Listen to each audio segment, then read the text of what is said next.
高无上的荣耀。联盟奋战终生，勇往直前，相互信任，必须牢记各自职责。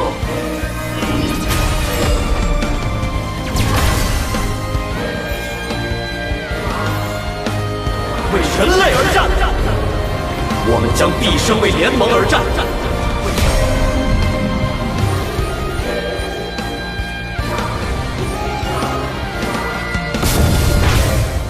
Halo guys, balik lagi sama Gowring. Gimana kabar kalian? Baik-baik aja ya kan? Di video kali ini kita akan kembali melanjutkan pembahasan rekap alur cerita Donghua Throne of Steel alias Perjalanan Putra Cahaya Long Hao Chen. Buat teman-teman yang baru gabung, Mimin saranin nonton dulu pembahasan bagian sebelumnya supaya kalian gak gagal paham. Linknya ada di kolom deskripsi ya guys ya. Oke lah, nggak usah lama-lama lagi, langsung aja cari posisi rebahan yang paling nyaman. Inilah waktunya kita baku hantam.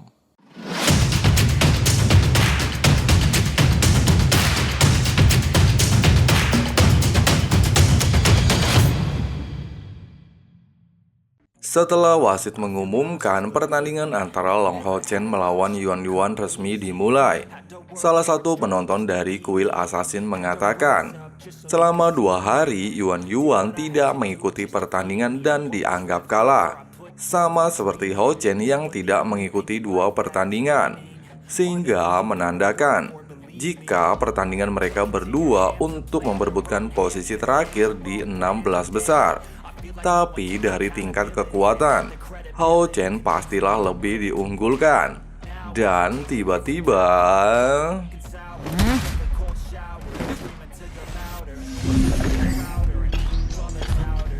meskipun selama pertandingan Hao Chen telah memperlihatkan penampilan yang sangat baik, tapi Yuan Yuan tetap bertekad untuk memenangkan pertandingan ini. Setelah itu, dia akan menjadi orang pertama yang merekrut Hao Chen masuk ke dalam timnya. Hao Chen menegaskan, jika di pertandingan ini dia akan menunjukkan kemampuan terbaiknya untuk masuk ke dalam 16 besar.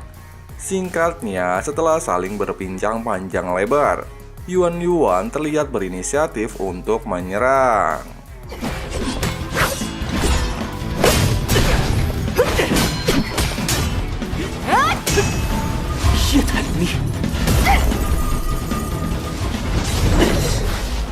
Yuan Yuan menjelaskan, selama 2 hari dirinya tidak ikut dalam pertandingan.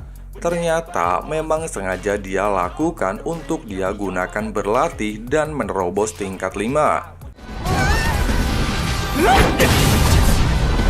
他的每一招都是直击要害的杀招，先是脖子，再是心脏。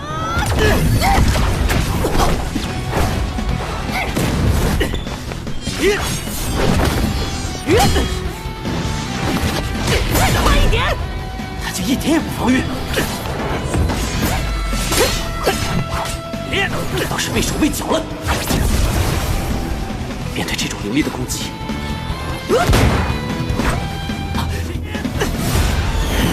你也不躲吗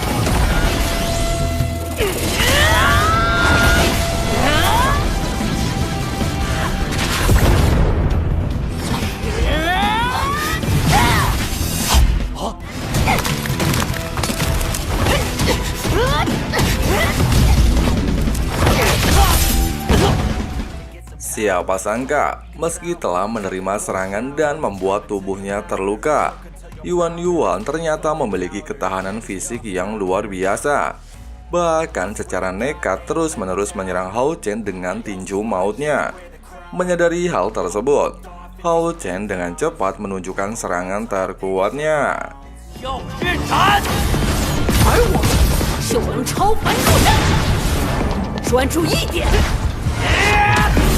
只会化成我的力量，没用它，谁都打不死人的进攻。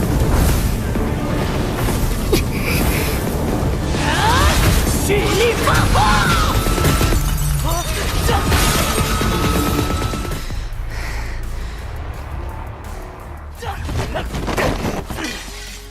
Melihat jalannya pertandingan, Wo Kuwong benar-benar dikejutkan dengan kekuatan yang ditunjukkan Yuan Yuan.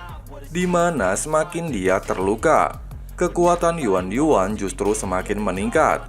Bahkan Wukong bertanya-tanya, kamu nanya, kamu bertanya-tanya, buset dah. Apakah ini kemampuan terkuat Yuan Yuan? Sementara itu di arena pertandingan, melihat Hao Chen dalam kondisi terdesak, Yuan Yuan dengan cepat kembali menyerangnya secara brutal. Bahkan serangan yang dia lepaskan mampu untuk melumpuhkan Hao Chen. Ya, jelas saja seluruh penonton juga sangat terkejut mengetahui kemampuan yang ditunjukkan Yuan Yuan. Hanya menggunakan tinjuku tidak akan meleset. Dia mampu untuk menekan Hao Chen, serta menghancurkan pertahanan dan senjata Hao Chen. Lalu, apakah Hao Chen mampu memenangkan pertandingan ini? Melihat Hao Chen dalam kondisi kritis, Yuan Yuan memintanya untuk memanggil Hao Yu ke atas arena. Jika tidak, dirinya akan mengakhiri pertandingan ini. Mendengarkan hal itu, Hao Chen segera mengaktifkan segel di dahinya dan memanggil Hao Yu ke atas arena untuk kedua kalinya. 如你所愿。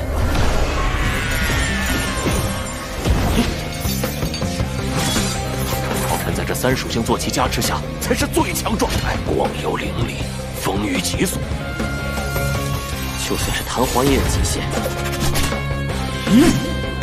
蛟龙，泯灭！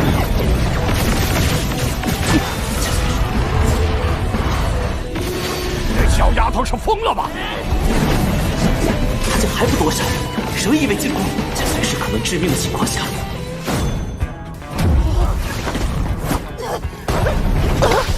皓月，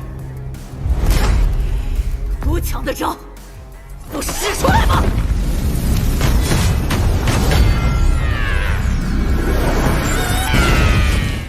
Menyadari jika kondisi Yuan Yuan sangat kritis, Hao Chen mengatakan jika dirinya memaksakan diri untuk terus bertarung dengan teknik tersebut, maka nyawanya pasti akan berada dalam bahaya.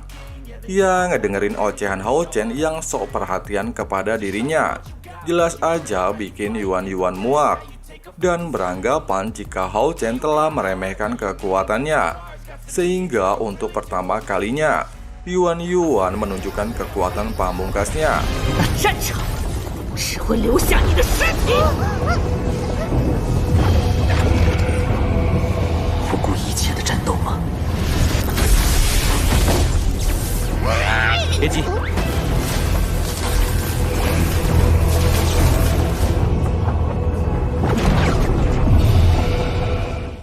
Ketika para penonton dikejutkan dengan teknik yang dilepaskan Yuan Yuan, beberapa senjata di arena pertandingan juga bisa merasakan aura yang sangat menakjubkan.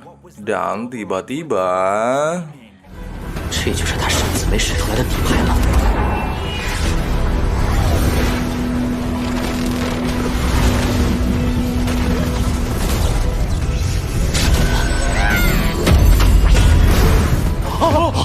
好强的威压！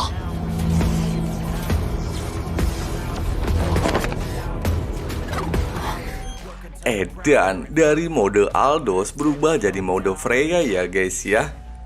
Melihat perisai yang ditunjukkan Yuan Yuan, Hao Chen merasakan jika perisai di hadapannya memiliki aura mirip dengan sebuah tata segel ilahi milik bapaknya. Sedangkan Wukong menduga jika benda tersebut adalah sebuah perisai dewa raksasa, merupakan sebuah senjata warisan dari masa kejayaan ribuan tahun yang lalu. Serta tidak menyangka jika Yuan Yuan adalah keturunan dewa roh raksasa. Sementara itu di arena pertandingan, Yuan Yuan dengan cepat menyerang Hao Chen dengan perisai miliknya.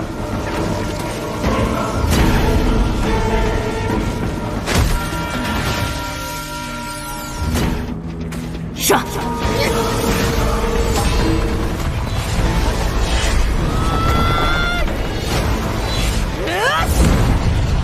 第一次见有人用盾牌来攻击。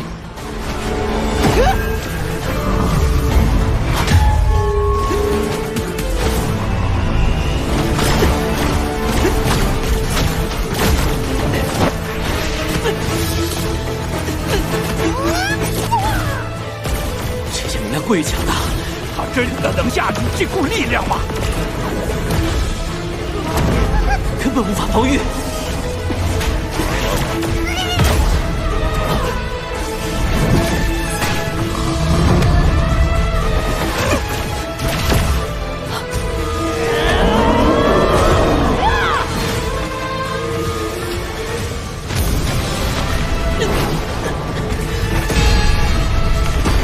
真的是5阶能发出来的吗？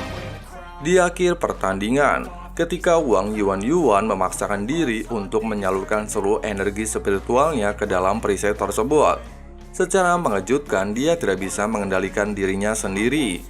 Bahkan ketika Wu Guong memintanya untuk menghentikan pertarungan, roh dewa raksasa telah mengambil kesadarannya.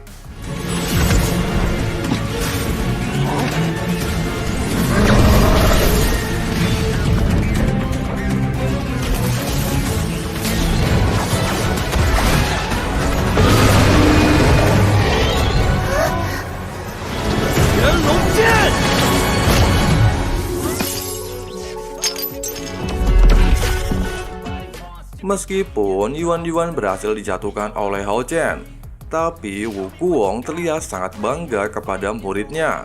Hanya mengandalkan perisai dewa, energi Yuan sudah berada di luar batas kendali. Singkatnya, Wu Guong mengumumkan jika Long Hao Chen layak menempati posisi terakhir di 16 besar.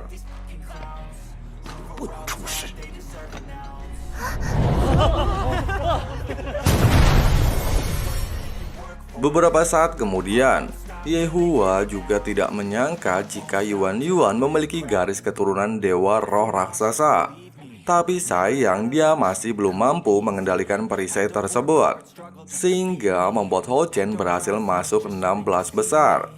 Namun di masa depan, Yuan dipastikan akan memiliki kekuatan yang sangat menakjubkan. Terlebih lagi dengan jiwa barbar Yuan kayak Aldous yang asal Tobruk.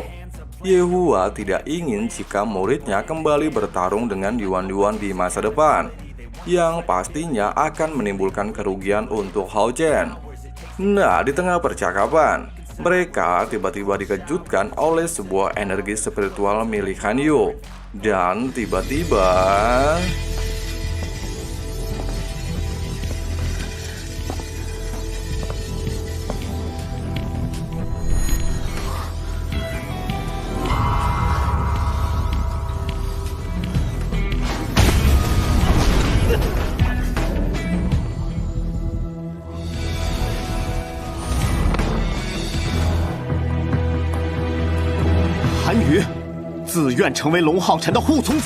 Tidak lama, kita dibawa oleh Han Xian untuk melihat kisah masa lalu Han Yu yang sedang menyiapkan sebuah hadiah untuk kedua orang tuanya saat mereka kembali dari medan perang melawan pasukan iblis.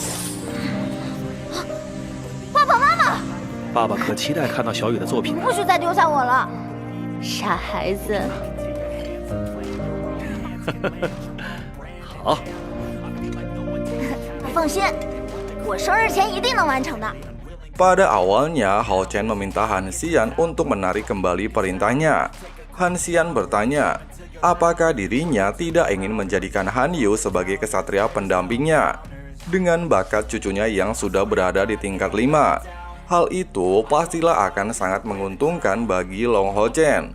Setelah seorang kesatria melakukan kontrak perjanjian sebagai pendamping, selain bisa menjadi pendamping, Han Yu juga akan siap mati demi melindungi Hao Chen di medan perang, serta menuruti semua perintah yang diberikan Hao Chen. Han Xian mengatakan, meskipun keputusan ini terdengar sangat egois, namun dia hanya ingin Long Hao Chen bisa menyelamatkan cucunya. Hari ini Han Yu berinisiatif menemui Hao Chen karena dirinya telah mendengar berita penyerangan di perbatasan. Dalam waktu dekat, ras iblis akan melancarkan serangan besar-besaran terhadap aliansi. Kemungkinan 10 dewa iblis juga akan turun tangan. 13 tahun yang lalu, hanya pilar ke-6 dewa iblis beruang yang datang ke Royal Dragon Pass bisa menyebabkan puluhan prajurit dari kuil tewas. Saat itu dirinya memerintahkan ayah dan ibu Han Yu untuk pergi ke garis depan. Dengan gagah berani ayah Han Yu mengatakan, seorang kesatria harus menghentikan peperangan, sehingga seluruh generasinya tidak akan merasakan perang yang saat ini dia rasakan. Meski saat itu Dewa Iblis Pilar ke-6 berhasil dikalahkan dalam perang 3 hari 3 malam, tapi sayang, ayah dan ibu Han Yu tewas dalam insiden tersebut. 没能回来，是把你推入险境。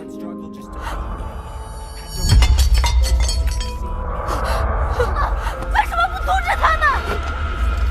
为什么要让爸爸妈妈去那么危险的地方？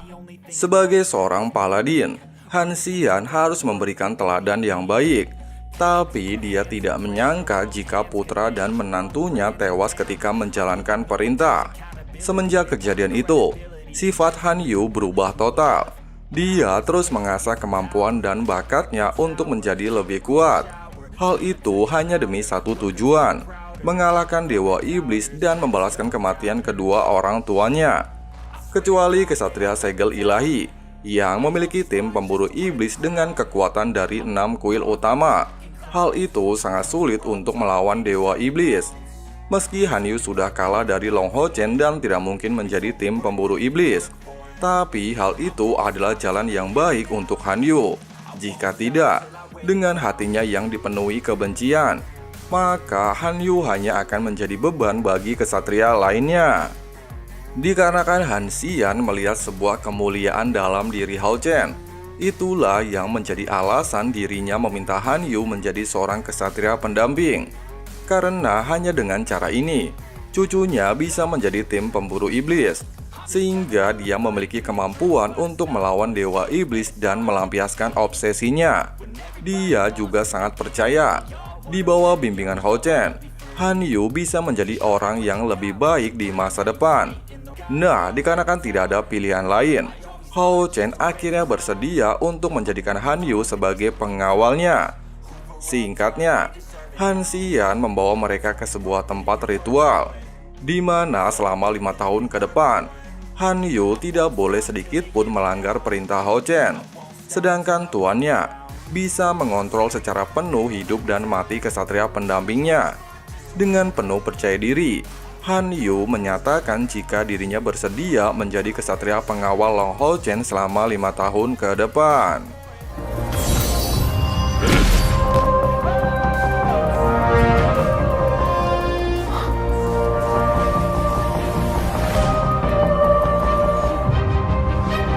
为主之盾，永不背离，以我之身。 Han Xian juga menegaskan kepada Long Hao Chen, apakah dirinya bersedia untuk memikul beban Han Yu selama berada di jalur iblis, serta terus bekerja sama dengan cucunya selama terikat perjanjian tersebut. Mendengarkan hal itu, Hao Chen segera memberikan tetesan darahnya sebagai media penghubung, dan bersumpah jika dirinya tidak akan pernah meninggalkan Han Yu dalam kondisi apapun. 为骑士最至高无上的荣耀联盟，奋战终生，勇往直前。相互信任，必须牢记各自职责。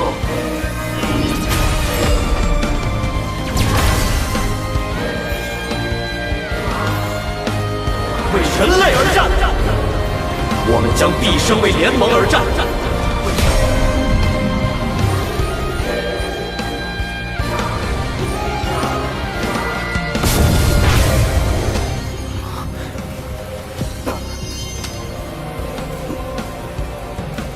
我的决定没有错。 Secara mengejutkan di tengah proses tersebut, Han Yu tidak sadarkan diri. Melihat hal itu, Han Xian bergegas untuk mengecek kondisi tubuh cucunya dengan energi spiritualnya, yang ternyata kekuatan cahaya di dalam tubuh cucunya sedang meningkat dengan sangat pesat. Dan tiba-tiba... 怎么会这样？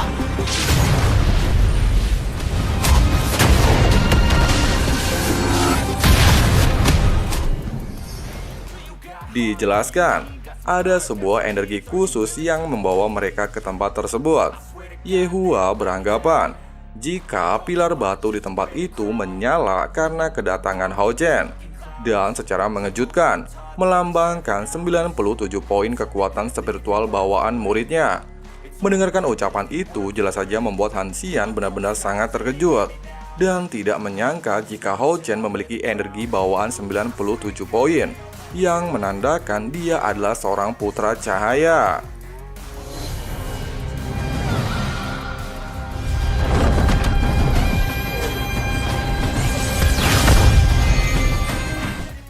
Di sisi lain, seorang kesatria segel ilahi bernama Yang Haohan bisa merasakan sebuah energi khusus dari tanah yang diberkati. Setelah dia memastikan dengan kekuatan spiritualnya, dia akhirnya mengerti jika Long Hao Chen, putra dari Long Xingyu, ternyata adalah seorang putra cahaya yang selama ini ditunggu oleh umat manusia. Sementara itu, Han Xian menjelaskan jika tempat tersebut merupakan sebuah lokasi yang diberkati oleh anak putra cahaya. Menurut legenda, ketika putra cahaya menandatangani kontrak dengan kesatria pendamping, dia akan memasuki tanah yang diberkati dan berbagi bakat dengan kesatria pendampingnya. Dijelaskan, siapapun yang menandatangani kontrak dengan putra cahaya, hal tersebut bisa membantu meningkatkan energi spiritual bawaan kesatria pendamping. Yehua beranggapan dengan energi bawaan Han Yu 63 poin dan saat ini naik menjadi 80 poin. Hal itu sudah melebihi seorang kesatria segel ilahi. Dia bertanya-tanya, apakah Long Hao Chen di masa depan akan memiliki seorang kesatria pendamping segel ilahi? Terlebih lagi selama 6000 tahun era kegelapan, putra cahaya akhirnya muncul. Apakah di hari ini Long Hao Chen akan menjadi harapan bagi umat manusia?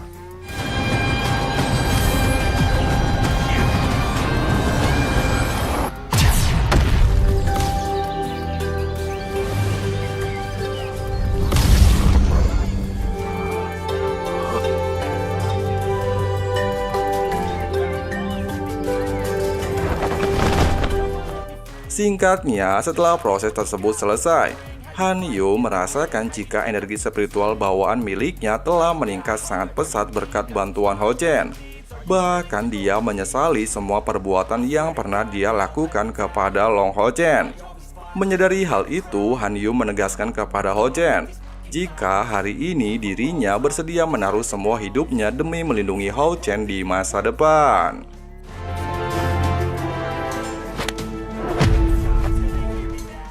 Singkat cerita, Hao Chen meminta bantuan kepada Han Xian untuk membantu gurunya membuatkan sebuah rune kontrak pendamping, sehingga bisa meningkatkan energi spiritual bawaan milik Yehua yang hanya 9 poin.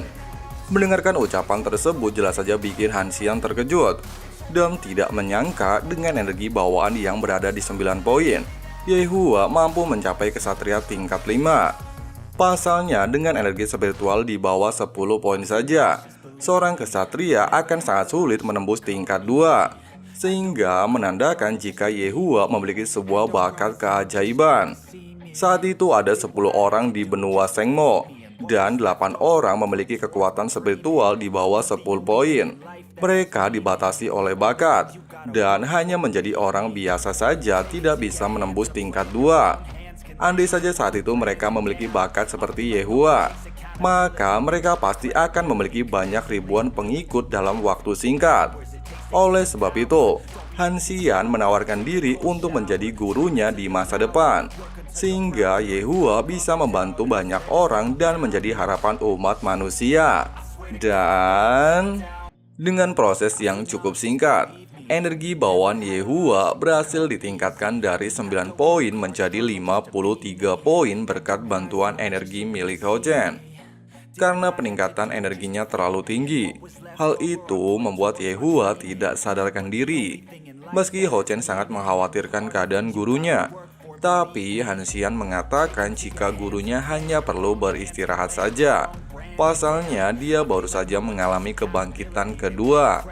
Han Xian juga teringat percakapannya dengan Yang Haohan, di mana setelah dirinya mengetahui identitas Hao Chen sebagai putra cahaya, Yang Haohan meminta Han Xian untuk membiarkan Hao Chen menerima hadiah 10 besar terlebih dahulu. Pasalnya dia memiliki sebuah rencana untuk Hao Chen. Oleh sebab itu, Han Xian segera memberikan Hao Chen sebuah token yang nantinya bisa Hao Chen gunakan untuk menuju pavilion gudang harta dan menerima hadiah atas prestasinya.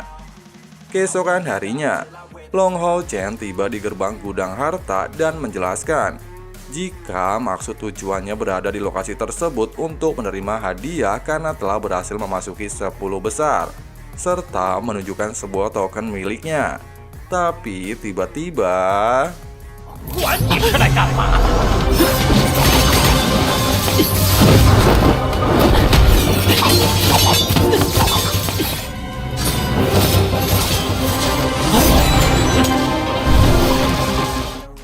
Nah, diketahui kakek ini adalah kakek buyut dari Sai Er, memiliki marga seperti Sai Er, bernama Seng Yu. Tapi nggak tahu ada angin apa si kakek ini tiba-tiba ngamuk dan berniat untuk menyerang Long Hao Chen. Bahkan tekanan yang diberikan kakek ini membuat Hao Chen kesulitan untuk bergerak. Hao Chen juga terlihat bingung, kenapa kakek ini menyerangnya. Pasalnya dia tidak pernah membuat masalah dengannya. Tapi untungnya Yang Hao Han tiba di tempat tersebut, sehingga serangan kedua sang kakek tidak sampai mengenai tubuh Long Hao Chen. Yang Hao Han juga meminta Seng Yu untuk tidak selalu mengintimidasi generasi muda. Seng Yu beralasan jika dirinya hanya ingin mencoba kekuatan pemuda di hadapannya dan bergegas meninggalkan area tersebut. Wah, yakin psikopat ini kakek ya guys ya.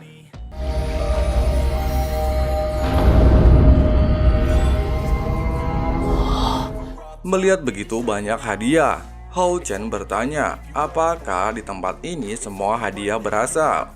Yang Hao Han menjelaskan semua senjata di tempat ini merupakan peninggalan dari semua kuil selama lebih dari 6.000 tahun dan sedang menunggu seseorang yang memiliki kekuatan untuk memilikinya. Setelah mengerti dengan ucapan Yang Hao Han, Hao Chen bertekad untuk mendapatkan senjata yang tepat. Pasalnya setelah pertarungannya dengan Yuan Yuan, Hao Chen tidak memiliki pedang lagi untuk bertarung di babak 16 besar. Nah, dikarenakan semua senjata di area gudang harta tidak cocok dengan karakteristik dengan kekuatan Long Hao Chen, Tetua Hao membawanya ke sebuah lukisan menuju lembah roh. Pasalnya di dalam lukisan tersebut terdapat salah satu pedang kuno yang telah berada sejak 6.000 tahun yang lalu. Dikatakan 1000 tahun yang lalu banyak orang kuat datang menuju lokasi tersebut untuk mendapatkan senjata tersebut. Namun masih saja tidak ada yang bisa membawanya keluar dari lembah roh. Oleh sebab itu, Tetua Hao meminta Long Hao Chen untuk mengikuti ujian dengan mengandalkan ketenangan hati serta pikirannya untuk mendapatkan senjata yang dia inginkan. Tapi ketika di tengah percakapan, secara mengejutkan Seng Yu menendang Long Hao Chen untuk segera menuju lembah roh. Emang ya, agak aneh ini kakek. Setelah kepergian Long Hao Chen, Tetua Hao sangat berharap jika Hao Chen bisa mendapatkan senjata tersebut. Tidak lama Hao Chen tiba di lembah roh, di mana Long Hao Chen diharuskan menghadapi beberapa ujian untuk mendapatkan pedang ajaibnya. Hao Chen terlihat dikejutkan dengan beberapa senjata mulai bergerak secara bersamaan dan tidak mengetahui apa yang terjadi di lokasi tersebut. Tapi setelah menyadari jika pedang tersebut menuju ke arah cahaya yang berada di hadapannya, Hao Chen menduga kalau saat ini dia sedang menjalani ujian pertamanya.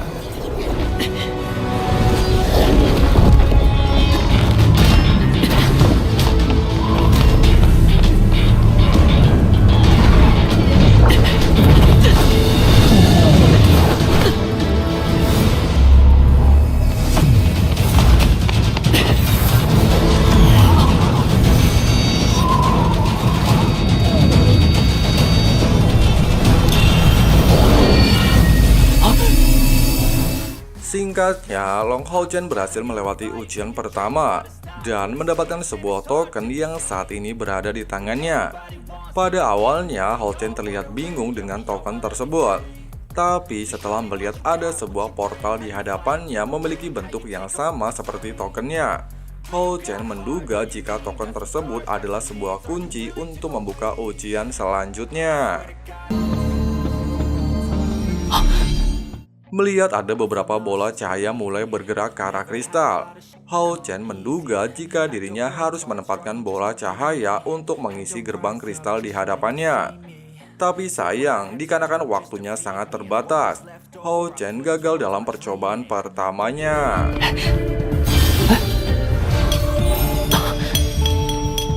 Menyadari hal itu, Long Hao Chen bergegas kembali menaruh token cahaya tepat di dalam portal tersebut.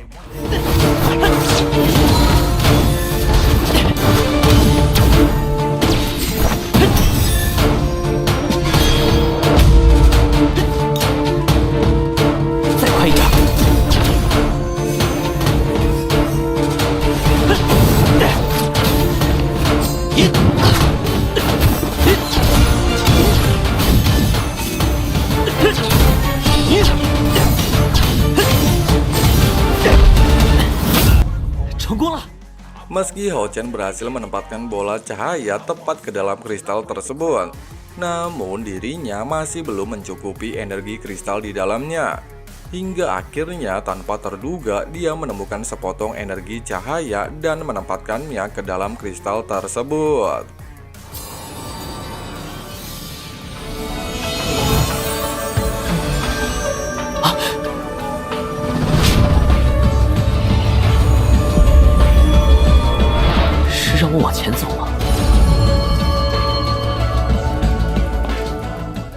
Pada awalnya, Hao Chen sempat bingung karena tidak ada jalan menuju petunjuk yang diberikan. Tapi dengan identitasnya sebagai putra cahaya, Long Hao Chen mampu melewati ujian itu dan bergegas menuju gerbang cahaya yang berada di hadapannya. Singkat cerita, Long Hao Chen akhirnya tiba di lembah Gunung Ro untuk melewati ujian terakhirnya. Tapi ketika menuju salah satu pedang keajaiban, dia dikejutkan jika pedang tersebut berubah menjadi sebuah klon seperti dirinya. Bahkan klon tersebut tanpa terduga langsung menyerangnya. Nah guys, seperti itulah alur cerita perjalanan King Hao Chen di bagian kali ini. Untuk kelanjutan alur ceritanya, tunggu notifikasi dari teman santuy ya guys ya. Jadi langsung aja klik subrek dan nyalain loncengnya, supaya teman-teman tidak ketinggalan updatean video-videonya. Oke lah, makasih banyak buat kalian yang udah nonton sampai habis. Di sini Abang Frank undur diri mau lanjut ngopi-ngopi santuy dulu. See you next time guys. Got a fine little body and her mind's kinda naughty. They say that once you taste it, you cannot replace it. She could get you high, all the dopamine inside triggers fast once she's naked. Her body's a creation. They say the devil made her for his entertainment, but even he couldn't learn how to contain it. Her high heels make a damn good statement. There is no replacement, a body by Satan. 'Cause she got a bad little waist, and we tearing down this place off the liquor that we chase. Got some egos to the face, baby, I don't need no space. Coming closer for a taste, and I'll show you how I make everything just fade away. 'Cause she's like sex, drugs,